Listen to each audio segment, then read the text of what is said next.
What is going on, guys? Rewinds here, and in this video I'm going to be bringing you guys the full spoilers for Boruto's Two Blue Vortex manga chapter 1, or if you guys just want to call it Boruto manga chapter 81, whichever one works.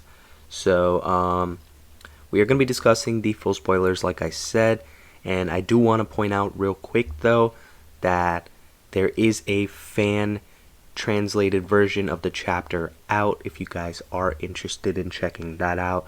I might make a quick little video on it as well, but if you go on Twitter and you just type in Boruto Two Blue Vortex chapter 1, you're likely going to be able to find the link to it.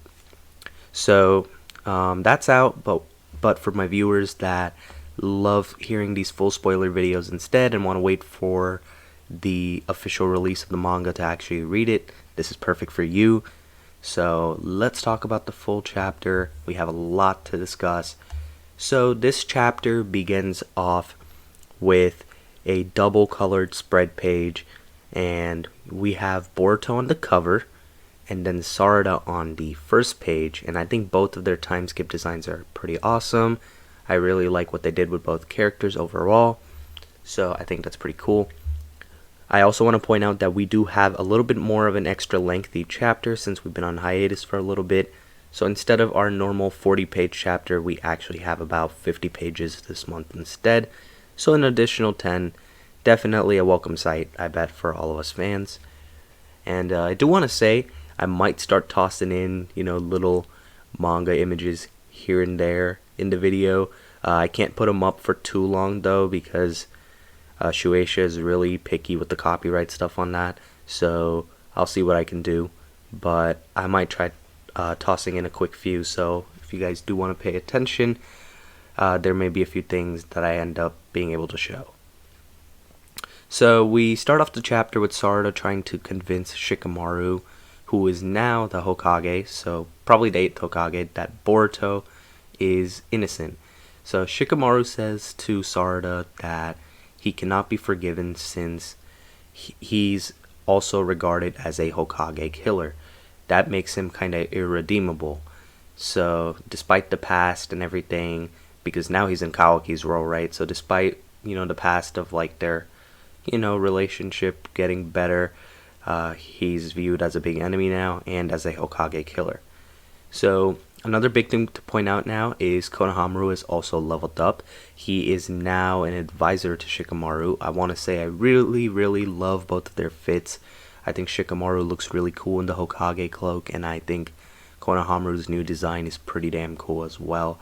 And I'm just hoping, they do both of these characters justice as the story goes on. Konohamaru says to Sarada that Boruto wouldn't have ran if he was innocent. Plus, he also mentions that the main thing is that Eida confirmed with her ability that everything going on is the truth, which we know Eida is capping because of what's going on, and it would be hard to explain the whole omnipotence thing to everyone anyway. Sarada is over here still begging them to at least listen to Boruto since they set a kill on sight order on him when stuff first happened, which I think is a rightful reaction because they thought that he killed Naruto, so that would make sense. But I think Sarada's making a valid point too. But Shikamaru tells Sarada that this is the end of the discussion and that this is the last time they will be talking about this. So this implies that they've definitely discussed this in the past before across the years. And he ends up telling her to go back to the mission, and Sarada pretty much gets really angry and yells at them, calling them fools. So Konohamaru tries to calm down Sarada, and Shikamaru ends up saying that he's really worried about her and that she's going to remain a genin forever and never become Hokage if she continues acting like this. And Sarada's response to that is she accuses the reasoning of her remaining genin being that her dad is a traitor too, just like how Boruto is. So she thinks that's what's holding her status back. I also want to say, I'm glad the anime, actually had this in mind and kept her as genin, because if this was, in the plans to have her rank up, the anime could have really messed that up. So I'm glad they coordinated on that and didn't do that with that whole little tuning exam arc they had in the later half of Boruto. And Sarada also makes it clear what Naruto did in the past of, going out of the village and saving a traitor, aka Sasuke, and that her role model is Lord Seventh and not him. So she just dissed Shikamaru, and pretty cold moment for sure. And I definitely think, she has the valid reasoning for it. Next, we actually cut over to Kawaki, who is staring at Naruto and Hinata in the other dimension where he trapped them, and they're unaged, of course, because time is not moving there. And he himself, of course, though, has aged up, and he has a really great new design. I really like it. I thought it was pretty cool, and so far up to this point, designs are 5 for 5. I liked Konohamaru, Shikamaru, Sarada, Boruto on the cover, and then now Kawaki. Hikimoto is definitely cooking with the designs, without a doubt. And I also want to mention that Kawaki is actually rocking a clan crest on the back of his fit. I don't know which clan it is exactly, but it's an interesting thing to point out. Next, we cut over to Sarada and Sumire, who are discussing that no one will change their mind on the situation in the village, and that they all believe that the reality is Kawaki Uzumaki instead of Boruto Uzumaki, or that Boruto's innocent. And even Sarada mentioning Momoshiki to Shikamaru isn't changing anything, and the reasoning they have behind that is that this is the whole manipulation of the omnipotence that's going on, so proper reasoning is not working there either, since it was Kawaki's wish. So I guess this is their way of writing their way out of that situation, which, hey, it's, with them having god powers now in this series, it's all valid. So Sarada and Sumire go and talk to Eida, and Daemon's there too. So they're discussing with Eida a little bit, and she says that she recently learned that her ability is a Shinkutsu. So pretty much a divine technique, of course, but that's the name for it. It's Shinkutsu, and that this world was pretty much created by Kawaki's wish. So she doesn't know how to reverse it, and she doesn't think it can be reversed. She tells them to pretty much give up on trying to fix up history. And then she's wondering why neither of them are impacted by the whole, world switch thing, since they aren't Otsutsuki. And then we flash back to Shikamaru, which is a flashback we had, originally to before the whole omnipotence thing. And that was Shikamaru saying to them that they must make sure that Eida doesn't find out that they aren't captivated by her, since that'll give Daemon the idea to take them out, since they can take out Eida then. And I guess they've done a good job keeping that a secret for the last few years. We then cut over... Oh, by the way, Eida and Daemon aren't aged, in case you were wondering. Another little thing to throw out there. I wasn't really expecting them to be aged, but some people were, so that's your answer. We then cut over to Mitsuki and Kawaki talking, and I gotta say, I love Mitsuki's design. It's amazing. Probably one of my most favorite ones that they've done. I'd say top 3 for sure of the new designs. And apparently Kawaki is able to sense Mitsuki's murderous intent towards Boruto. Mitsuki pretty much says that he will kill Boruto with his own hands. And as Mitsuki's about to say something else to Kawaki, the sensory division ends up alerting Kawaki of claw marks found outside the village. Kawaki then flies away to go there, and that shows Kawaki can fly now. New ability already being showcased. That's one. And then Mitsuki pretty much says right after he's leaving, he's kind of questioning. He's like, Kawaki is his son that illuminates a moon like himself. So the whole line, he had with Boruto with the roles changed, but Mitsuki kind of said it with a little bit of a question mark. So maybe, all these years he's wondering if Kawaki, he thinks Kawaki is his son, but maybe he's not 100% sure on it anymore. We then cut over to Himawari training with Chocho for a few pages, and so we get to see 2 more new time skip designs, and I think these 2 both get a thumbs up from me too, especially Himawari. I think that her new design is pretty unique, and it's cool to see her training overall. I think Chocho's new design is pretty solid as well. Next up, we have Shikadai and Inojin show up as well. So Shikadai hasn't really aged too much. face-wise, but he's definitely aged up regularly. Like, he doesn't look vastly different, but I really like his fit, and I think his time skip design is pretty cool as well. Inojin, though, his fit is fine, but his barber did him dirty. I'm not gonna lie. I don't know what his barber was thinking, but Inojin got done dirty. That's probably my least favorite time skip design so far. Definitely one that I hope that they tweak a little bit down the line, but I don't think they will. Next up, they're just talking to Himawari, and they end up asking her why she wants to get so strong suddenly, and she responds with, she knows that she's going to get scolded for all this, but she said she deep down wants to help Boruto. So that confirms to people that were wondering what exactly her role would be, in terms of towards Boruto. It shows that she has a feeling that he is innocent, or at least something is up, and so, Chocho, Inojin, and Shikadai are in disbelief hearing this, but she says that she feels that Naruto is alive somewhere, and that Boruto protected them in the past, so she feels that he would have never killed Naruto. And this is where I really, really like this callback. This is a really good writing moment, because although some people weren't a fan of that moment where, Delta was shooting that beam and Naruto rushed over to save Himawari and didn't really have much time to, dodge that attack or block it or anything like that. We had Kawaki sacrifice his arm in the original, timeline before the whole omnipotence thing played in, so that would be Boruto now. So that moment of sacrifice now is fueling Himawari to know that Boruto is likely innocent in some way, or must have had some reasoning. So I really, really like that callback. You kind of turn some questionable writing in the past of that moment of, Naruto not being able to do anything into a great, callback and character development moment here.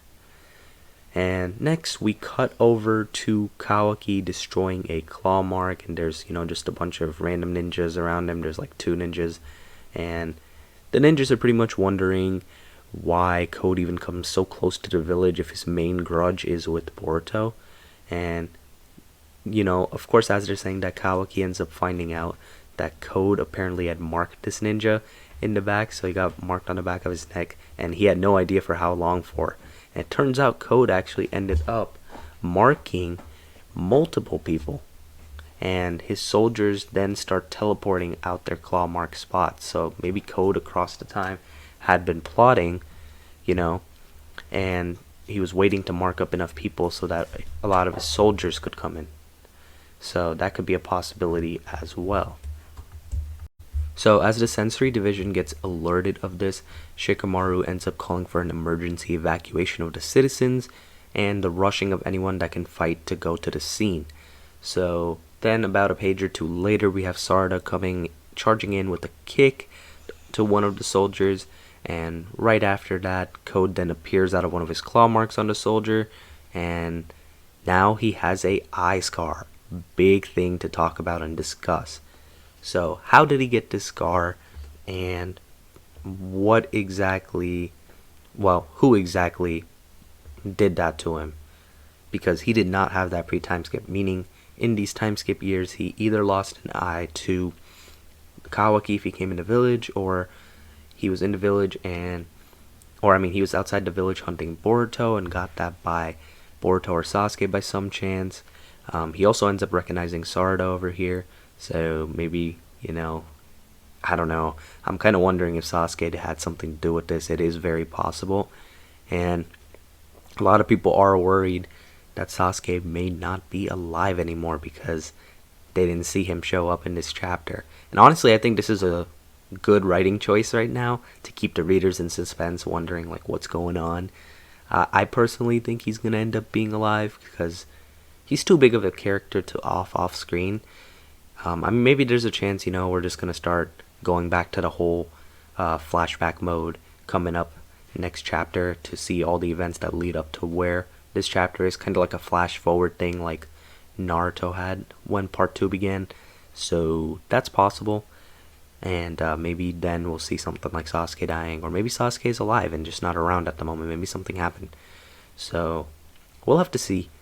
But Code does recognize Sarada, and Code pretty much tells her that he came looking for Boruto.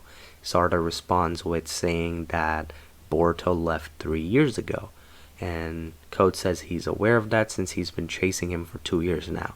So that means that 2 years ago they must have had an encounter and a clash, and maybe they've had a few clashes in between those years too while Boruto's been on the run. Just nothing definitive to, kill Code or kill Boruto. He then ends up saying that now he's decided to shift his attention from Boruto to the hidden Leaf Village. And Code says that he'll end up drawing out Boruto by making Sarada scream. Not gonna lie, Code's wording there was kinda sus. And before Code can do anything, that's when Boruto comes in out of nowhere with a stomp to Code's face. And that's one way to make an entrance, of course, pretty cold way. And guys, I'm praying over here that we get, the anime doing all this stuff in like a great manner. Like, there's so much great content or exciting content that we have in some of these Boruto chapters that we've gotten in the last few months. I'm kind of glad the anime's on break so that when they come back, hopefully they don't fumble any of this and they can make everything look as good as possible.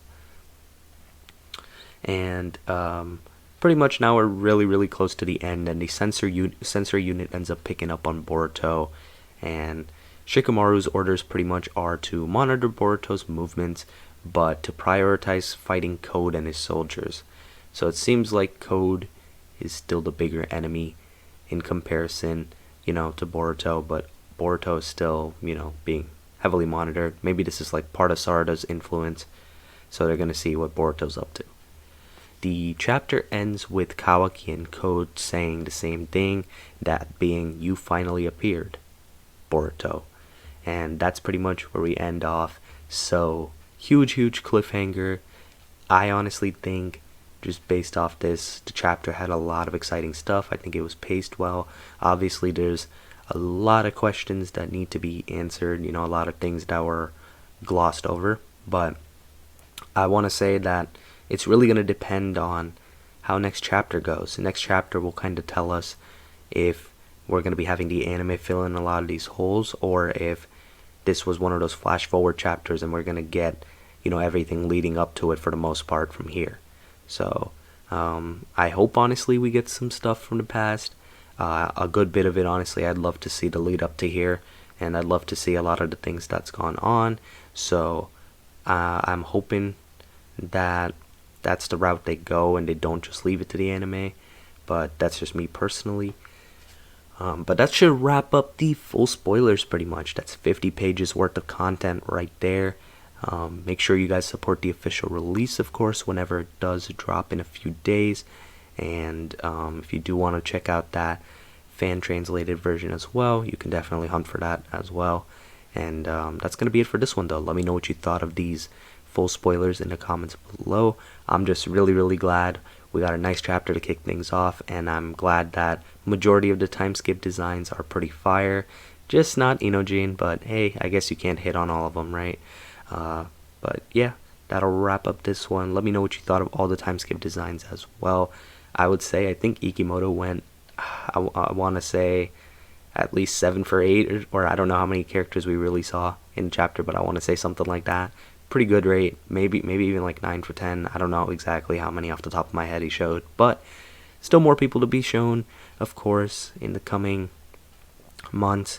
But yeah, I'm gonna wrap up this one. If you guys did enjoy this video, be sure to hit the like button and subscribe to my channel if you guys are new. Hope you guys have a good day or night whenever you guys are watching this video. I'm Rewinds, and I'm out.